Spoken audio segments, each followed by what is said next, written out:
गुरु प्यारी सात संगत जी, आप सभी को राधा स्वामी जी। सात संगत जी, यह घटना सच्ची घटना है जो कि एक सेवादार की है। एक सेवादार हुआ करता था जो कि बहुत बहुत ज़्यादा ही अमीर था, लेकिन उसका पूरा परिवार डेरे से जुड़ा हुआ था और सेवा भी करता था।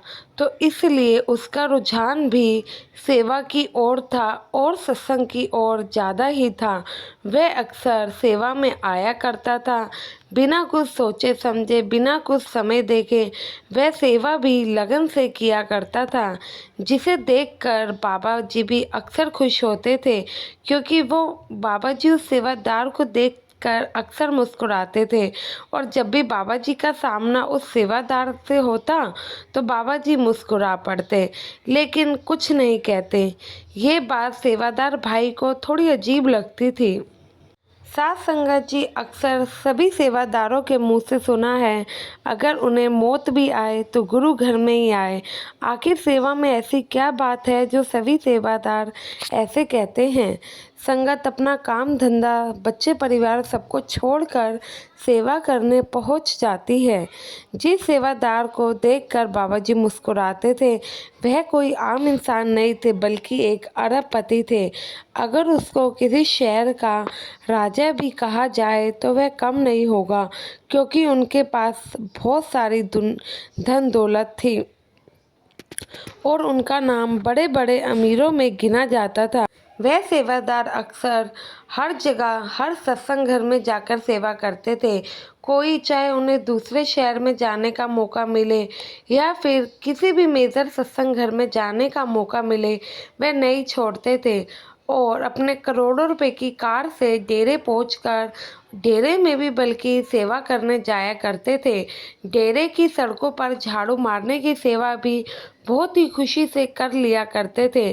कभी इनकी ड्यूटी लंगर में दाल बरताने की होती तो कभी मिट्टी की सेवा, लेकिन यह हमेशा ही लगन से सेवा करते थे।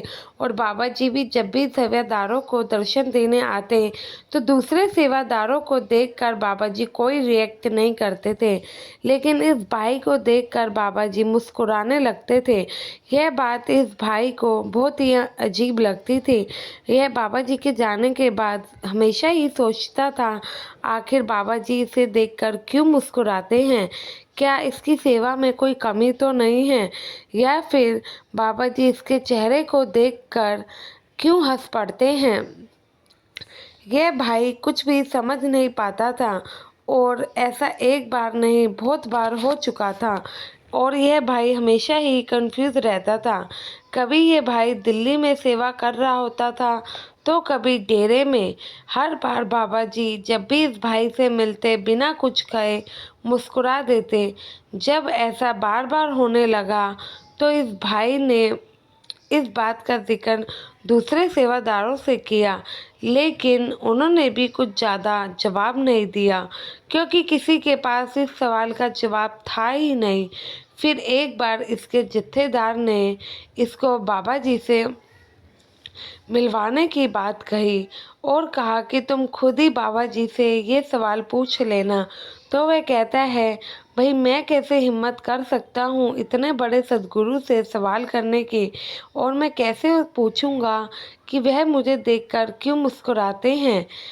फिर एक बार डेरे के जत्थेदार की विनती पर बाबा जी ने उस अमीर भाई से बात करी, लेकिन उसमें पूछने की हिम्मत ही नहीं थी कि वह क्या ही कहे बाबा जी के सामने। उसने यही कहा, बाबा जी आप तो जानी जान हो, बस इतना जानना चाहता हूँ कि क्या आपके सेवक से सेवा में कोई कमी रह गई है। आप हमेशा ही मुझे देखकर मुस्कुराते हैं, जो कि मैं हमेशा ही चिंतित हो जाता हूँ कि मेरी सेवा में कोई कमी तो नहीं रह गई है। तो बाबा जी बताते हैं, नहीं बेटा, तेरी सेवा में तो कोई कमी नहीं है।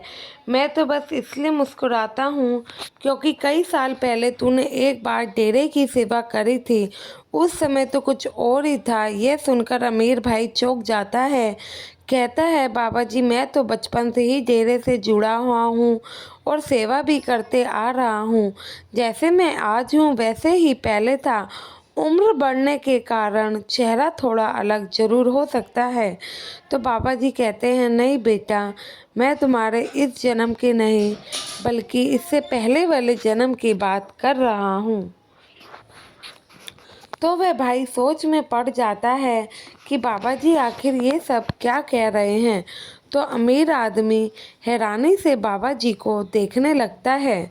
तो बाबा जी कहते हैं, तुम्हारे पिछले समय में उस समय तू एक मज़दूर था और इसी डेरे में तू दिहाड़ी पर काम भी किया करता था।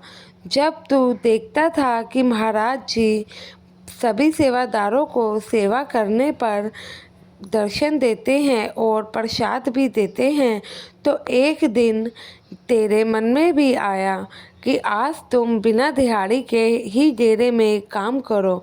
जब ये बात तुमने अपने घर में अपनी पत्नी से कही तो वह मान गई और कहने लगी, यह तो बड़ी ही अच्छी बात है। अगर गुरु घर की सेवा करी जाए और गुरु घर के हाथ का प्रसाद मिल जाए तो वह बहुत ही खुश नसीब वालों को ही मिलता है। आप एक दिन बिना पैसों के सच्ची लगन से डेरा में सेवा कर दो।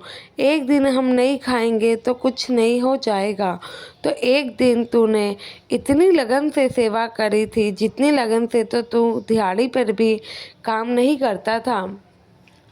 दूसरे सेवादार शाम के 5 बजे दर्शन करके और प्रसाद लेकर चले जाते थे, लेकिन तू सेवा में उस दिन इतना मगन हो गया कि तुझे ये तक नहीं पता चला कि महाराज जी सेवादारों को दर्शन देकर चले गए हैं और प्रसाद भी बढ़ चुका है। जब 7 बजे तू सेवा से हटा तो तुम्हें होश आया।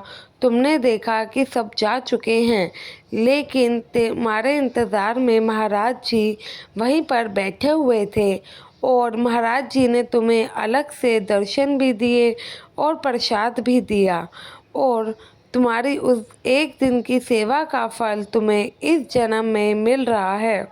इस बार तेरा जन्म एक ऐसे सत्संगी परिवार में हुआ जहाँ पर तुम्हें किसी चीज़ की कमी नहीं है। मालिक ने तुझे इस जन्म में राजा बना दिया है। तेरे पिछले जन्म की सेवा और सिमरन अधूरे रह गए थे जो मालिक ने तुझसे अब करवाने हैं। इस जन्म में वह मालिक तुमसे अपना भजन और सेवा दोनों ही पूरा करवा लेंगे। यह बात सुनकर सेवादार एकदम चौंक गया और हैरान रह गया।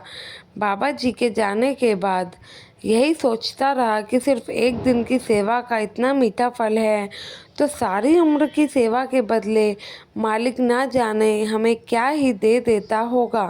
साथ संगत जी, बहुत से कमाई वाले जीव अक्सर कहते हैं कि भाई अगर हमें पता लग जाए एक दिन के बदले हमें गुरु क्या बख्श देते हैं तो हम उसके बाद डेरे या सत्संग घर से घर ही वापस ना जाएं और वहीं सेवा करने लग जाएं। लेकिन संगत जी, हर कोई इस अमीर आदमी जैसा किस्मत वाला नहीं होता।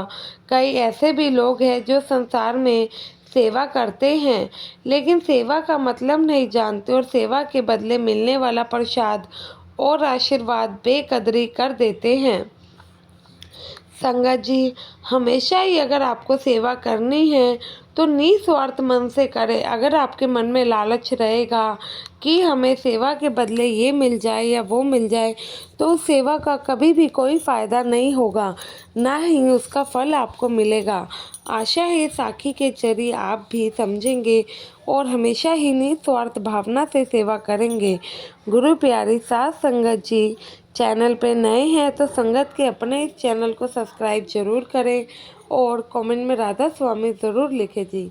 गुरु प्यारी साथ संगत जी, आप सभी को राधा स्वामी जी।